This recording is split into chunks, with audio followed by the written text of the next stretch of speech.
Hi friends, ఈరోజైతే నేను బ్రేక్ఫాస్ట్కి మైసూర్ బోండా చేస్తున్నాను. దానికోసం ముందుగానే బ్యాటర్ ప్రిపేర్ చేసి పెట్టుకున్నాను.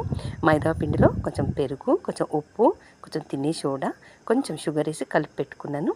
ఒక 15 నిమిషాల తర్వాత ఇప్పుడు పచ్చిమిర్చి, కొంచెం పచ్చి కొబ్బరి, కొంచెం జీలకర్ర వేసి కలుపుకొని 5 నిమిషాలు మూత పెట్టి మనం పెట్టుకొని దాని తర్వాత బోండాలు వేసుకుందాము. ఈ బోండాలు బ్రేక్ఫాస్టే కాదండి, ఈవినింగ్ స్నాక్స్ కూడా చాలా బాగుంటాయి. ఇక్కడ నేను పల్లి చట్నీ కూడా రెడీ చేసి పెట్టేశాను. ఇప్పుడు ఆయిల్ బాగా కాగినాక మనం ఈ బోండాలు వేసుకొని ఇమీడియట్గా మనము ఫ్లేమ్ అనేది సిమ్లో పెట్టుకోవాలండి. మనం బోండాలు వేసేటప్పుడు మాత్రం ఆయిల్ చాలా వేడిగా ఉండాలి. దాని తర్వాత సిమ్లో పెట్టుకోవాలి. అంతేనండి, ఎంతో టేస్టీ అయిన మైసూర్ బోండా రెడీ.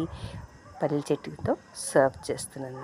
మీకు ఈ రెసిపీ నచ్చినట్టయితే తప్పకుండా లైక్ చేయండి, షేర్ చేయండి అండ్ సబ్స్క్రైబ్ చేసుకోండి. పక్కనే ఉన్న బెల్ ఐకాన్ని యాక్టివేట్ చేసుకోండి for the updates. Thank you for watching.